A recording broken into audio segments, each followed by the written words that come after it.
everybody, welcome back to my channel. My name's Rachel and this is Stitched Up. So I am here with you today with some really exciting news.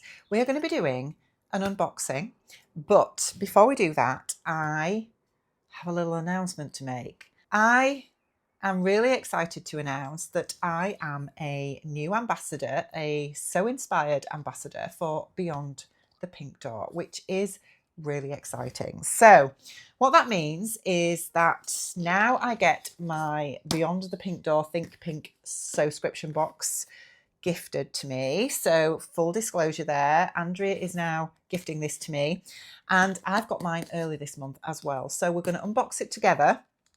I'm filming this a good week or so before everybody else gets their boxes. And what I'm hoping is that I'm going to make something up with this. I don't know what's in here, but I'm hoping that by the time this vlog goes live, whatever is in here, I've made something with it and can show you basically, so that you hopefully get some inspiration. That's what we're going to be doing today. So we're going to unbox this together. As I say, I've got this early and I'm super excited to see what's inside because I have no idea. But yes, really excited to be a sew inspired ambassador, which is just amazing. So right, let's get this open and we shall see what is inside. As you know, I am on a bit of a mission this year to make sure that as much as I can, to try and sew up my subscription box fabrics within the month that they come in so that they don't pile up, because that's a problem sometimes, isn't it, with subscription boxes, that you end up just, you know, good intentions of making something up, but they end up just piling up in a corner of your sewing room. And then at the end of the year, you've got loads of them and don't know what to do with them. So this is month May, which says this is a time for confidence, for trusting your eye, your hands, and the choices you make. So the QR code will probably not work yet because obviously I've got this early. We've got a gorgeous little purple and white gift bag with a cute little star on there. We shall see what is in here. Oh gosh, there's all sorts in here this month. So we have a Prim Love chalk pen. I have wanted one of these for ages, so that is amazing to get that. Thank you, Andrea. We have Popcorn Shed birthday cake. Oh my word, I am going to eat this tonight because I absolutely love popcorn. My favourite is sweet and salty, but yes, this is gourmet popcorn, all natural ingredients, made in Britain. Birthday cake flavour, yum yum. We also have some Specky Seamstress bias binding, which says "You look fabulous" on it. Lovely. And then we have some Mariflex thread, which is in this gorgeous sort of purpley pink colourway. Matches my nails, look. So that's all the gorgeous little gifts. We have our beautiful fabric wrapped up in gorgeous tissue paper. And then inside we have, oh wow. Oh my word, this is amazing. It's beautiful. Absolutely beautiful. Oh, Andrea. This is a viscose, I think. It feels like a viscose. Let me see. Does it say on here? No, it doesn't say on there, but it's definitely viscose. And it is the most gorgeous, gorgeous summery colours. Are you ready for this? So there'll be 2.5 meters. Look at that. How beautiful is that with those gorgeous colours? Blues and pinks and purples. It is absolutely stunning. Absolutely stunning. So yes, I have a good 2.5 meters here of this stunningly beautiful, and I've just dropped my Gutterman thread on the floor, viscose. If I stand back, you shall be able to see the scale of it against me. It's gorgeous, isn't it? Absolutely gorgeous. I don't know what I'm going to make with it yet. I'm going to have a think about it, but I will come back to you later on in this video and we'll see what I end up making. Right, it's a few days later, but I am back with my finished make. So what I have made is the Atelier Jupe L jumpsuit. Now, let me just grab the pattern. I bought this pattern from Andrea actually about 2 years ago, and it's been in my stash and I've never made it. So this is it here. It is described as a trendy jumpsuit with a modern cut. It's got a loose top with a small bust dart, nice V neckline and elegant back slit. The trousers have a small pleat in the front, side pockets and an elastic in the waist. The length of the trousers are just below the calf, which makes this outfit very elegant. So it comes in paper format and PDF. I think the PDF is £8.50. The paper copy is about £19. So there's a big difference between the paper and the PDF. Now, you do have to trace it off if you buy the paper copy. And the reason for that is the pattern sheet inside is printed on both sides. So you do have to, you can't cut it out. So for all you people out there who commit the worst sin possible and cut out your indie patterns, you can't with this one, which is music to my ears. Now it comes in sizes 34 to 52, which is European sizes, and that is a UK 6 to 24. So it's not a massively inclusive pattern. You can make this pattern in a jersey or a woven fabric. That's the other thing. I've obviously used a viscose. If you use a jersey, it will give a very different look. If you use something like a cotton, it will also give a very different look because it will be much more structured instead of more fluid, like the version that I'm making. It takes between 2.1 and 3.25 meters of fabric. I used about 2.5 meters because I have had to lengthen this. It is drafted for a height of 168 centimeters. I am 178 centimeters. And yes, I used probably most of the fabric that I got in my box, which was just over 2.5 meters. I did pre-wash my fabric. I always do because viscose can shrink. Trust me, it does.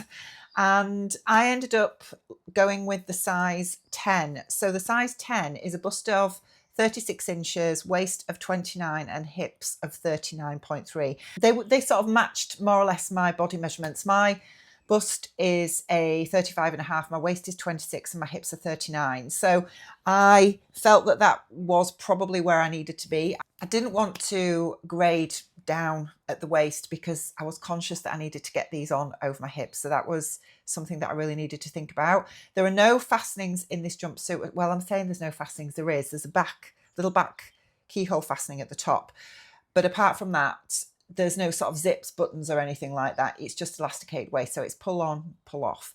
And they've got little cuffs around the ankles as well, which is really cute. So the finished measurement for the 10 is a bust of 40 inches. So that's 4 inches of ease around the bust. Waist of 38. Obviously that is at full stretch because the waist is elasticated in, and hips 43. So again, you've got 4 inches of ease there. So it's got quite a fair bit of ease in it. And adjustments that I made, I did rotate the bust dart point down because it's one of those bust darts that goes up slightly, and I dropped mine by an inch because I always find that they're just too high, but this has actually ended up too low. So I think, well, actually, has it? Maybe just slightly. I think I probably needed to go back and change that to maybe about ½ inch. I think that's probably all I need. I also added 3 centimeters to the back rise as well because that's a standard adjustment now for me. And when I checked the back rise length, it was a lot shorter than mine. So the fact that you obviously, with this pattern, you need to have a little bit of billowiness of the top to billow over the waist slightly. So I didn't want it cutting me in two. So I made sure I took that into account when I checked the back rise length to make sure that I added on the extra that I needed. So I did add on 3 inches to that. And I also added, not 3 inches, I didn't add 3 inches at all. I added 3 centimeters. And then I added 3 centimeters to the leg length as well, and 2.5 centimeters to the bodice. So I did a fair bit, to be honest, but it's worked out perfect, absolutely perfect for me. So the neckline is finished with a facing, which I don't mind. And then, yes, you've got this sort of keyhole detail at the back. I don't know if you can see in there. It's like a split neck opening there. And the top you can either fasten with a hook and eye, which is what I've done, which is actually really annoying me because it keeps coming undone. or you can use a button and button loop, or you can use a tie, however you want really. I think what I am going to do is I'm probably going to take the hook and eye off and probably put a popper on at this stage, because I think with it being loose fit, it's really loose and billowy, it just keeps coming undone with the hook and eye. I think really for hook and eye you need a neckline that's really quite fitted, if that makes sense. So I will stand up and show you what my finished L jumpsuit looks like. So hopefully you get a good idea here of what the finished article looks like on me. It is very loose. I have a tendency to think atelier jute patterns tend to be quite oversized. I don't know what anybody else thinks about that, but yeah, I was a little bit worried when I cut these pattern pieces out that they were probably going to be a little bit too small for me and maybe just a bit fitted, but actually it's really, really loose. So I would just bear that in mind. The ankle cuffs, bear in mind guys, I've got socks on here. The ankle cuffs are here. I really like that. It's a really nice touch. I do think on the pattern itself, the pattern imagery, the legs seem to be a bit narrower than what mine have turned out to be, but it's fine. It's okay. Like the side pockets at the front, you do have a couple of little pleats. You're not going to see it very well across with this fabric, but there's a little pleat at the front there, and then the other one is just there. The sleeves are just turned over twice and hemmed. And yeah, you've got a 3 centimetre wide elastic in a casing at the waist. It does have like a waistband that you just insert your elastic into. You see it's come undone again, the back. Hook and eye is driving me insane. But yeah, I really like it. I didn't try to mess about with pattern placement for this. I do have 2 blue flowers on my bum cheeks, but you know, I'm just going with it, because the thing with this kind of fabric is that you are going to get flowers in places you probably don't want them, and you're just going to have to live with that. So yeah, I did well not to get flower boobs, but you know, I've got one in the center of my cleavage here, which is absolutely fine. But yeah, I really like it. I think it's just a really nice, very sort of casual, easy breezy jumpsuit. I do love a jumpsuit, but sometimes it's nice to make something that's not as involved, I guess, and something that's just more relaxed and got a more relaxed vibe. So yeah, it's really nice. The fabric behaved itself and sewed up beautifully. What else can I say? It's a gorgeous jumpsuit. I really, really love it. So let me know what you think down below. I mean, this fabric would work well as a dress. I mean, obviously it works well as a jumpsuit. You could use it as a beautiful skirt. But yeah, when I made it up, I was a little bit worried it was going to be a bit pajama-ish, but I think it just looks summery. Screams summer, high summer. We just need the warmth now, and then I'll be able to wear it. So yeah, so thank you very much, Andrea, for my gorgeous subscription box for May. I am well ahead of myself again already. You guys know that I am wanting to make up my subscription boxes as soon as they come in. So to have this made up before this has even gone live for everybody else that is a subscriber this month is just perfect. Right, I'm going to leave it there, guys. Hope you've enjoyed seeing what I've made with my fabric this month. Take care of yourselves, and I'll be back with you really soon. Bye.